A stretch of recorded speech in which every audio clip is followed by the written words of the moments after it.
Assalamualaikum warahmatullahi wabarakatuh. Selamat siang semuanya.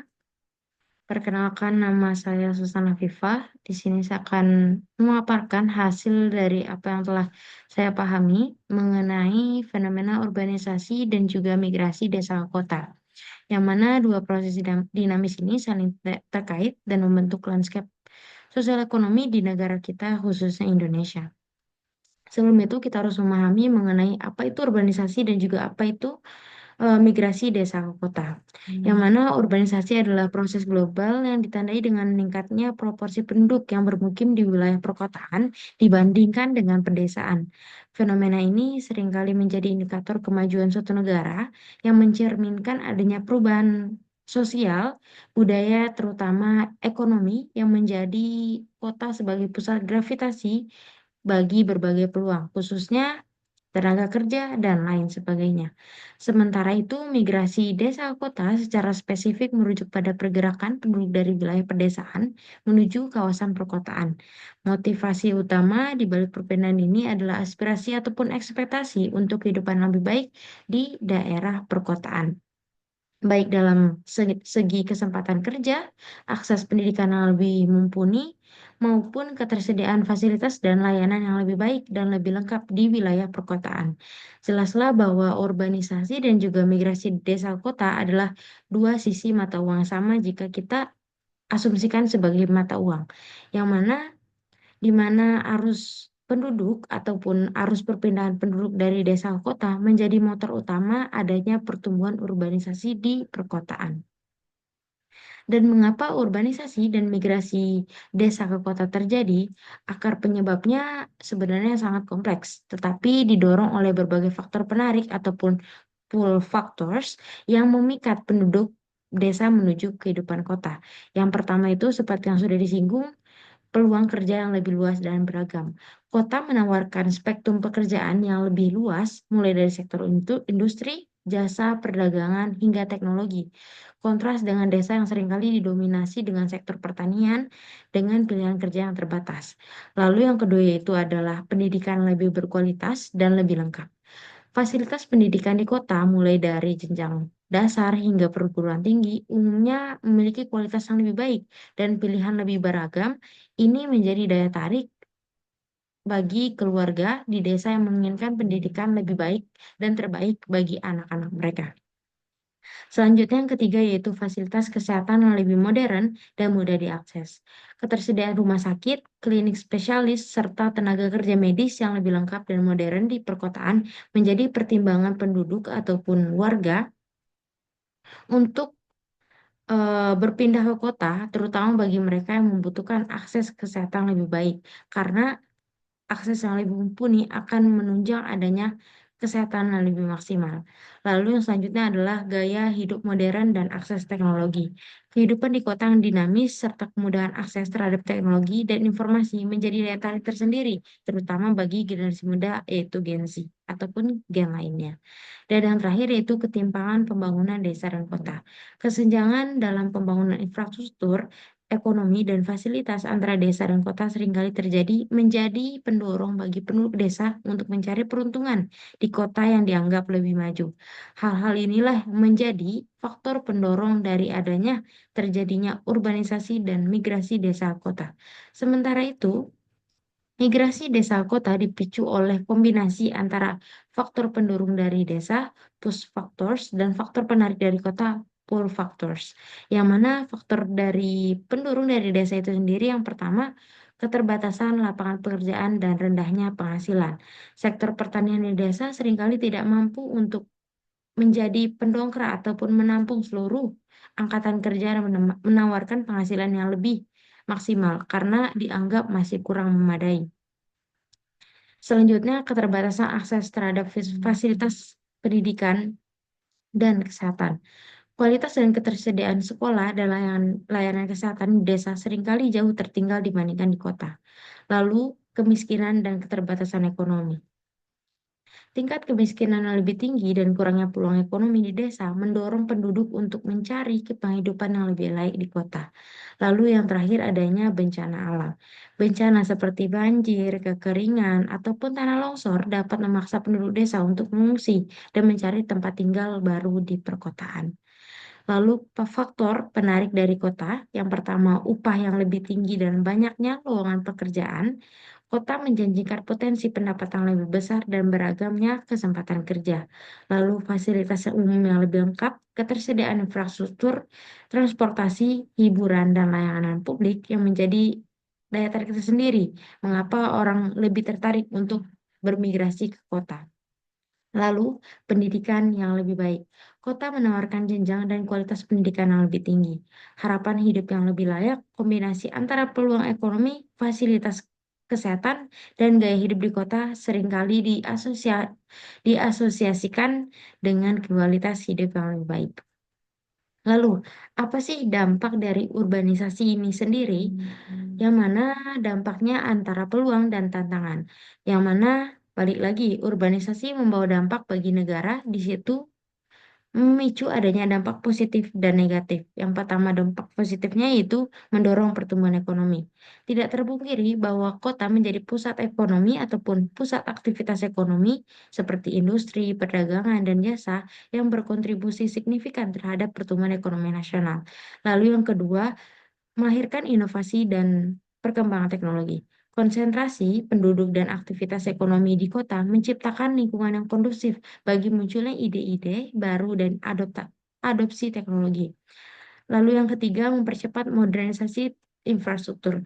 Kebutuhan akan infrastruktur yang memadai di perkotaan mendorong pembangunan jalan, transportasi umum, jaringan listrik, dan fasilitas lainnya. Dan yang terakhir dari dampak positif adanya urbanisasi itu menjadi motor penggerak pembangunan nasional. Kota-kota menjadi pusat inovasi, investasi, dan daya saing global. Tak terlepas dari dampak positif, urbanisasi juga tidak terkendali dan menimbulkan dampak negatif yang harus diatasi. Yang pertama yaitu kemacetan lalu lintas. Pertumbuhan jumlah kendaraan yang pesat seringkali tidak diimbangi dengan kapasitas jalan, menyebabkan adanya kemacetan parah. Lalu munculnya permukiman kumuh atau sering disebut dengan slum. Keterbatasan ketersediaan, keterjangkauan perumahan formal menyebabkan banyak pendatang berpenghasilan rendah tinggal di permukiman yang tidak layak. Lalu peningkatan pengangguran di kota. Jika pertumbuhan lapangan tidak sebanding dengan jumlah pendatang, pengangguran di perkotaan dapat meningkat dengan secara signifikan. Lalu adanya peningkatan kriminalitas. Tekanan sosial dan ekonomi di perkotaan dapat memicu peningkatan angka kriminalitas. Dan hal ini terjadi karena adanya tekanan terhadap lingkungan hidup, seperti polusi udara, air, dan sampah. Kota seringkali seiring dengan bertambahnya jumlah penduduk dan aktivitas perkotaan. Dan selanjutnya itu dampak migrasi dari desa ke kota terhadap desa asal. Terlepas dari apapun yang terjadi di kota, tentunya masih tetap terdampak ataupun berdampak pada desa asalnya.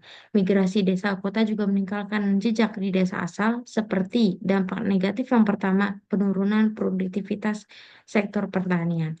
Kepergian tenaga kerja muda yang produktif dapat menyebabkan penurunan produktivitas pertanian dan menghambat pembangunan desa. Lalu yang kedua yaitu kesulitan regenerasi sumber daya manusia ataupun SDM. Desa kehilangan potensi generasi penerus yang dapat memajukan wilayah mereka sendiri. Dan yang terakhir, melebarnya ketimpangan pembangunan di desa dan kota. Kekurangan sumber daya manusia dan investasi dapat semakin memperlebar jurang pembangunan desa antara desa dan kota.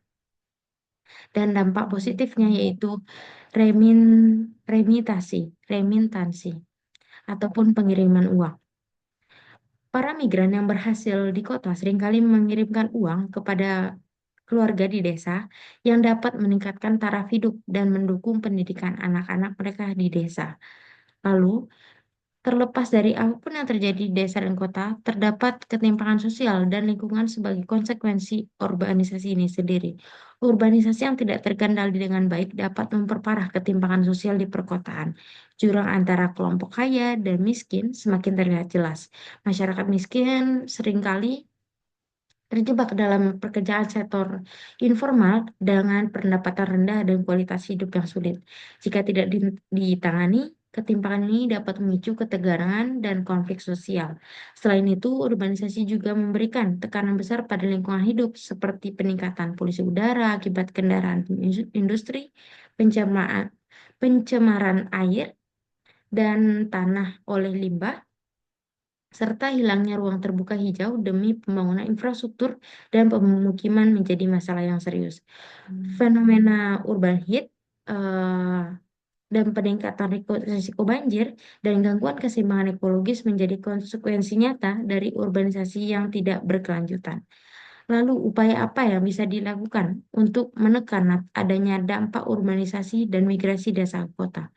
Untuk mengatasi dampak negatif urbanisasi dan migrasi dari desa ke kota, diperlukan upaya komprehensif dan berkelanjutan yang mana yang pertama itu membangun kota berkelanjutan, mengintegrasikan aspek ekonomi, sosial, dan lingkungan dalam perencanaan dan pembangunan kota. Ini meliputi penyediaan ruang terbuka hijau, sistem transportasi yang efisien dan ramah lingkungan, serta pengelolaan sumber daya yang bijak.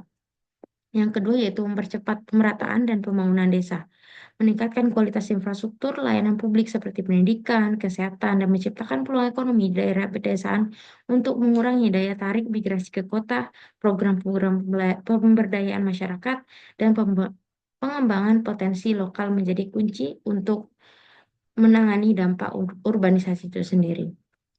Lalu, menyediakan program perumahan terjangkau, memastikan ketersediaan perumahan yang layak dan terjangkau bagi masyarakat berpenghasilan rendah di perkotaan untuk mengatasi permukiman yang kumuh.